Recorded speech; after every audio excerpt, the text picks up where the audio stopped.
मैं नरेंद्र पहाड़ी कष्ट निवारण समिति का मेंबर हूँ। मैं खुद कष्ट में हूँ और कष्ट इतना नहीं है, जो गांव के 80 साल से लेकर के 60 साल के जो बुजुर्ग और नौजवान युवा और जो मेरी माताएं बहनें जो बैठी हैं, ये सारी कष्ट में आ गए। जो है सबसे बड़ी समस्या है हमारे गांव की सारी जमीन, शहीद स्मारक, हमारा स्कूल बच्चों के लिए, खेल ग्राउंड, व्यायामशाला, जोड़ और मंदिर, शहीद स्मारक और हमारे ट्यूबवेल और जो हमारे जो सिंचाई के लिए ट्यूबवेल है, खेती है जो दक्षिण की तरफ है, गांव के दक्षिण की तरफ। तो हमारे अब सुबह घूमने भी आती है महिलाएं, हमारी बच्चियां, तो उनको 4 किलोमीटर 5 किलोमीटर घूम के आना पड़ता है रेलवे लाइन के उस तरफ। अगर हमारा ये ब्रिज बन गया तो, अगर हम निकासी नहीं मिले तो हमें निकासी, जहाँ हम बैठे इसके सामने एक रास्ता हमारे गाँव का, इसके सामने हमें निकासी चाहिए। तो हमने आने जाने के लिए, अब हम अगर यहाँ अंडरपास नहीं होगा तो हमने बहुत पीछे 2 किलोमीटर घूम के आना पड़ रहा है।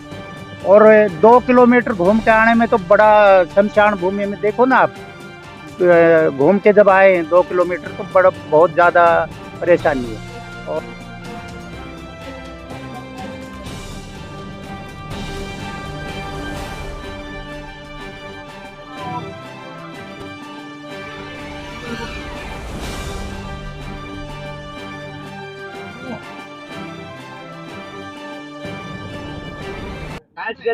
आप गांव के मुखिया भी रह चुके हैं, लगातार इस गांव की राजनीति के उदाहरण दिए जाते हैं, विकास के उदाहरण दिए जाते हैं, और आज आप लोग धरने पर बैठे हैं। देख जी, हमारे गांव में विकास कार्य काफी हुए हैं। गांव ने मिलके एकजुट होकर विकास कार्य किए हैं, क्योंकि हमारे उदाहरण, हमारा स्कूल है, हमारा शहीद स्मारक है, हमारे मंदिर है, हमारे समाज के कोई अन्य काम है।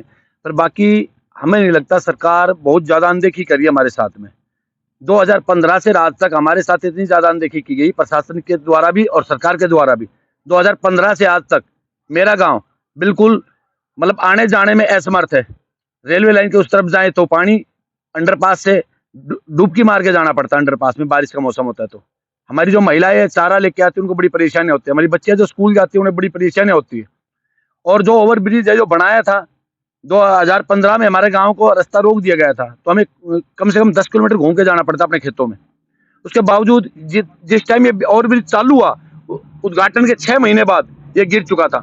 हमने बड़े अधिकारियों से कंप्लेंट की, मंत्री से, एमपी से, एमएलए से, पीएम तक भी, नितिन गडकरी तक भी हमने लेटर दिए हैं, मांग की है हमने हर चीज की। हमारी अनदेखा क्यों किया जा रहा है, हमारे साथ इतना ऐसा व्यवहार क्यों किया जा रहा है? जो हमारा गांव इतना पिछड़ा हुआ समझा जा रहा है, कोई काम समय से नहीं किया जा रहा है। और इसको 8 साल हो गए, ये जो काम चला हुआ है फ्लाईओवर का और ब्रिज का, इसको 8 साल हो गए जो का त्यों पड़ा है।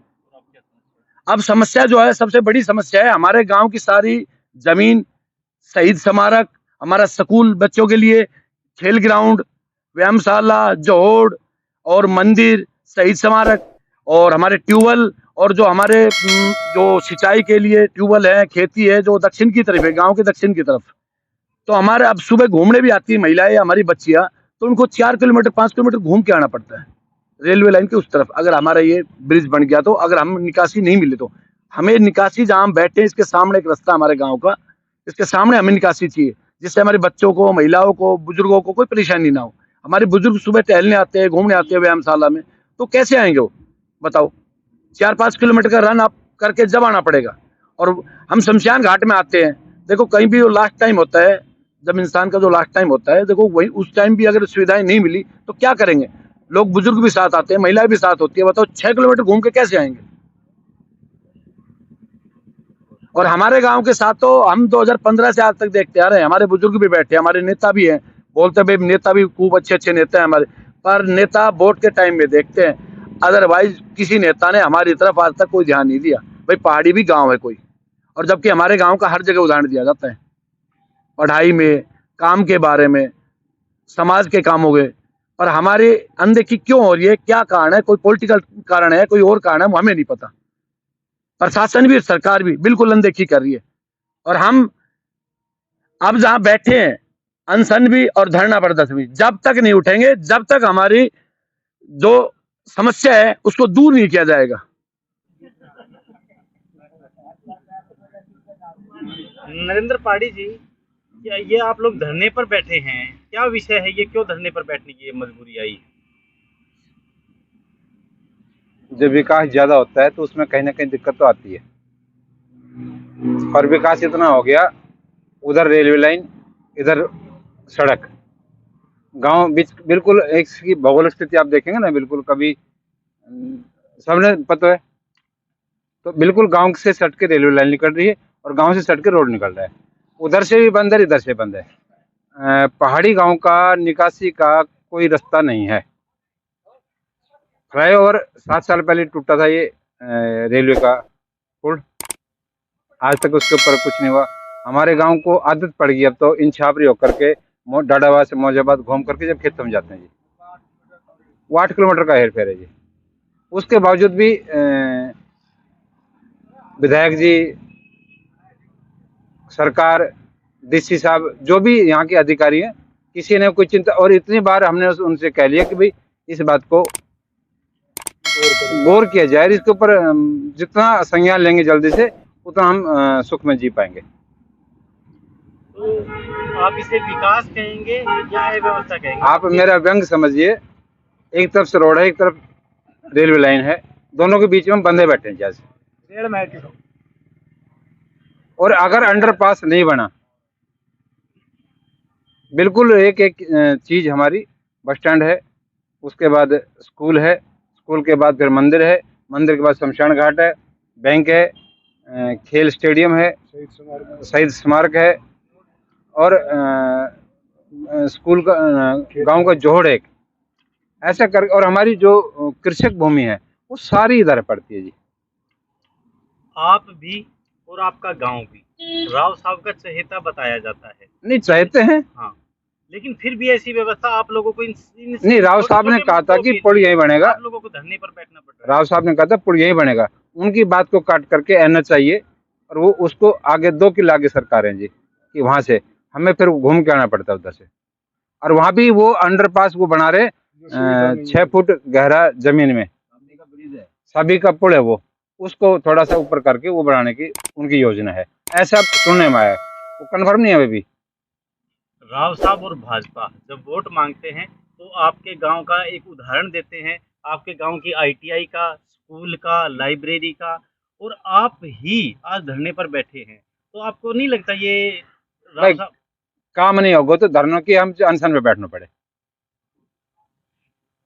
तो आपको लगता है राव साहब या विधायक नहीं, राव साहब माने, आपकी बातें मानेंगे? नहीं, राव साहब ने तो मान ली थी, बाकी एनएच चाहिए ना, वो अपने ड्राइंग के अंदर कुछ फेरबदल किया और वो आगे सरका दिया, विषय ये था बस।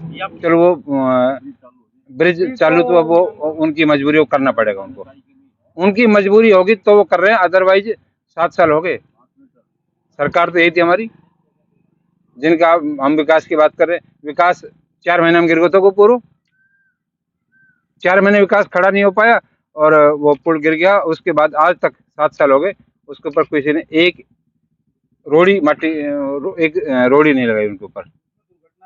दुर्घटना हरियाणा में बहुत खतरनाक दुर्घटना है, 7 मौत हो चुकी, उसके बाद सरकार की आंख नहीं खुलती उस पर।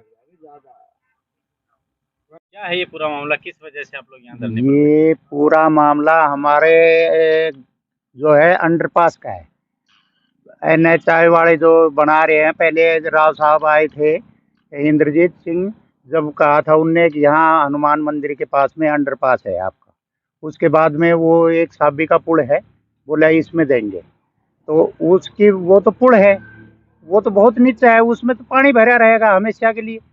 हमारी मांग है कि यहाँ हनुमान मंदिर के सामने जो रास्ता है इस पे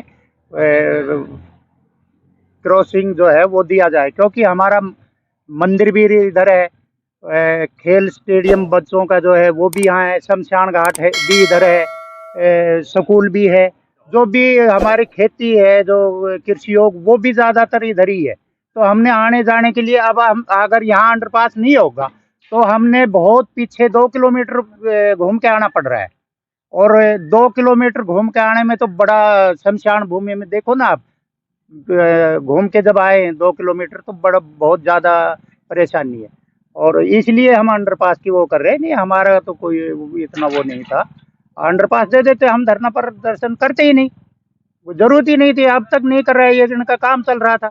अब ये कह रहे है नहीं, पहले कह रहे थे एनएचआई वाले कि भाई दे रहे हैं, गुमराह कर रहे थे हमको। ये प्रशासन की लापरवाही आप इसे कहेंगे या क्या कहेंगे? अब ये तो प्रशासन की लापरवाही है या बताने वाले की लापरवाही है। जब तो कह रहे थे जिस दिन राव साहब आए, शायद 1 दिसंबर को आए होंगे ना, 1 दिसंबर को आए थे, उस दिन कहा था, उन नया चाय आई वाले बुला रखे थे, तो उनसे कहा था भाई यहाँ अंडरपास है, बोला है जी। जो ही राव साहब गए उसके 5 मिनट बाद में वो वहां जाके सभी पुल के नीचे खड़े हो गए, बोला जी यहाँ है। अरे यहाँ तो पहले ऑलरेडी पुल बना हुआ है, नीचे गहरा पुल है, उसमें तो निकला भी नहीं जा रहा। आप लोगों ने ये अपनी जो मांग है ये राव साहब के सामने रखी है? हाँ, राव साहब के पास से उसके बाद में भी हम गए हैं, तब भी उनने कहा है भाई मैं 3 मीटर के बजाय 3.5 मीटर का वहाँ बनाऊंगा। लेकिन उनने ये नहीं कहा था हनुमान मंदिर के पास, क्यों उनको गुमराह कर रहे हैं कुछ लोग जाके भी। अब ये धरना प्रदर्शन की सूचना राव साहब के पास, विधायक के पास पहुंचाई? नहीं, हमने किसी को, हमने पटौदी SDM और क्या नाम से ACP को दिया है, बाकी हम किसी को नहीं, क्यों हम पहुंचा चुके उनके पास। अब उनकी जिम्मेवारी हमारी खुद लेना और हमारे काम को करवाना।